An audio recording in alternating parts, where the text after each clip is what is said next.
20. Ray moves quickly. In the bedroom, he pushes a bookshelf to one side, revealing a cavity behind it. "Quick," he says. "Get in here. Take Willow."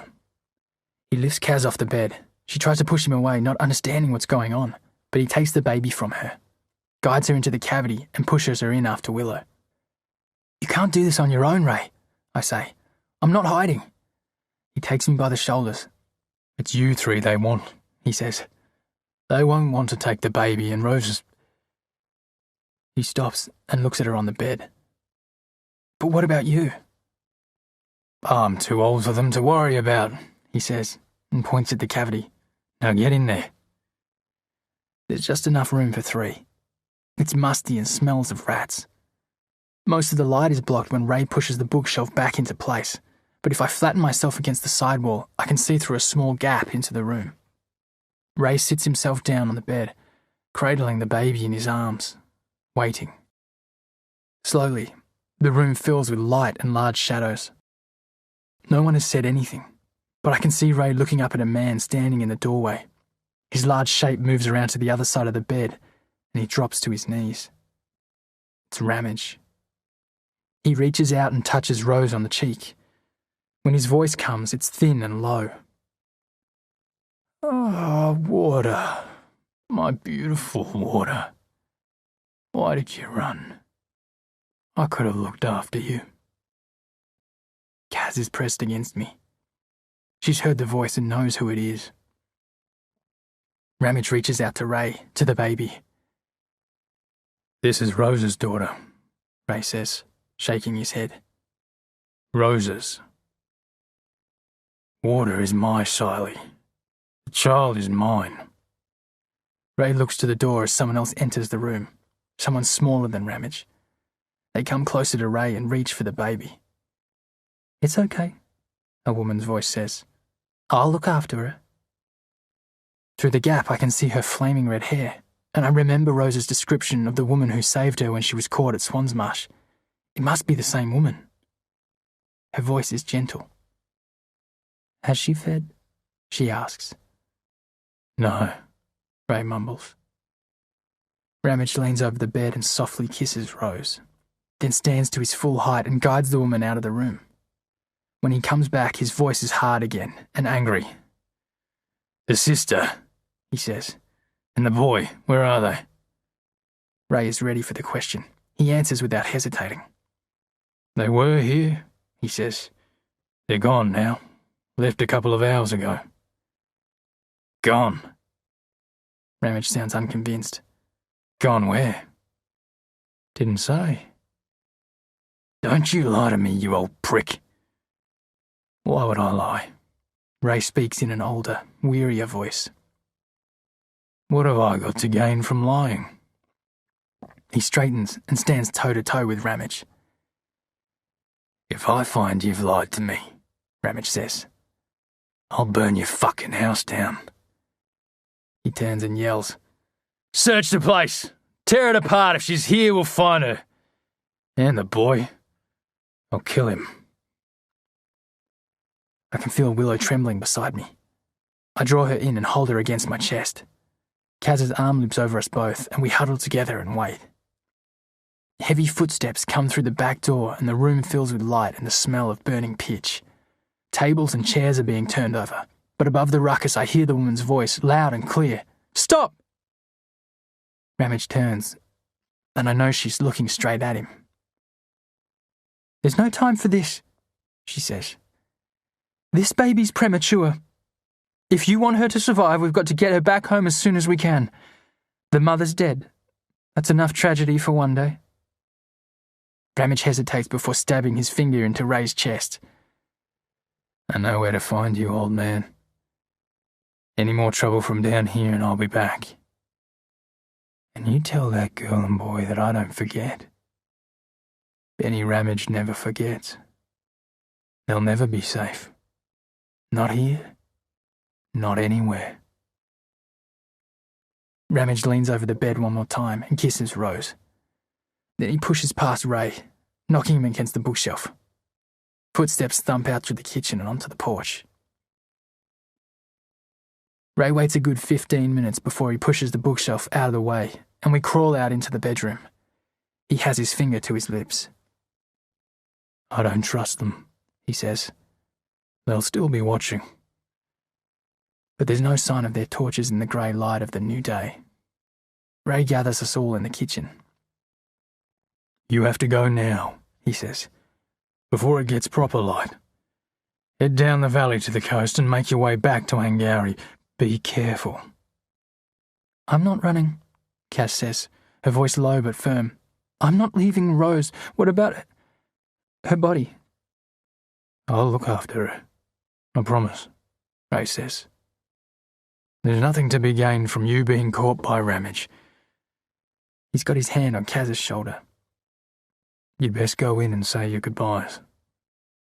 Kaz looks bewildered, torn, raking a hand through her hair.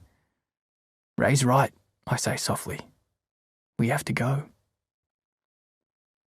Kaz takes my hand and leads me into the bedroom, to Rose. She leans over until her forehead rests on her sister's. As she does, her mother's ring slips out of her shirt and falls onto Rose's chest. "I promise you," she whispers. "I promise you I'll find your baby." Kaz straightens and turns to me. "The baby needs a name," she says. I don't know why the answer comes so quickly, but it's as though the name has been there, waiting to be spoken. "Hope," I say. "Let's call her Hope." Ray is standing at the door. "Come on, you have to go," he says, urgent again. "It's getting lighter." Kaz kisses Rose a final time before backing away into the kitchen. I'm left alone with Rose. Her face is cold when I touch it. I kneel down by the bed and put my head on the pillow next to hers. "Hey," I say. "It's me, Dog Boy. I'm sorry I couldn't look after you better." My eyes cloud with tears. "But I promise I'll look after Kaz. And we'll find Hope and bring her home so she can swim in the sea. And I'll teach her to surf. But I've got to go now. I've got to go, Rose." I roll her name around in my mouth, like I did the night I met her. Kaz has pulled an old coat around Willow's shoulders and has hitched her onto her back. Ray hands me a small bag with some food. "When you reach Red Rocks Point, check the tide," he says. "If it's low enough, follow the beach all the way back into town. You can't risk the cliff tops trek. They might be watching it. Leave the horse here, but take Rowdy with you. Wait for a week, then come back to me. Catch me a couple of bunnies if you can, I've been missing them." I put my arms around him. He waits a couple of seconds before saying, gruff-like and embarrassed, "All right, enough of that now. You've got to get moving." Kaz hardly seems to realise what's going on. She walks straight out the door, and I have to grab her arm before she breaks cover. "Wait," I say. She turns and looks at me with blank eyes. "We've got to keep low, Kaz. They could still be out there." I take Willow off her back and hand her the bag. Rowdy is standing on the top step of the porch, sniffing the wind. He seems unconcerned. I take that as a good sign. We run across the home paddock to the shed. Even pulling Willow along, I'm faster than Kaz, who is still limping. After we've cleared the fence, we walk through the bush in silence, all the way down to Red Rocks Point. By the time we reach the first of the big granite slabs, the sun has risen and is warming our backs. Rowdy is restless. He knows we're going home, but the tide is too high for us to get all the way along the base of the cliffs to the river mouth. By the look of the wet sand further up the beach, the tide is dropping. We find a nook where we can't be seen. Kaz sits with her back to the rock. Her head is up, but her eyes are closed. I sit next to her. Little tremors run through her body and she swipes at her tears with the back of her hand. "It's not fair, Finn," she says finally. "It's not fair. She didn't do anything wrong. Everything she did was to protect me." I kick at a loose stone. "Nothing's fair," I mutter. "Nothing's been fair since the virus. None of the old rules apply anymore."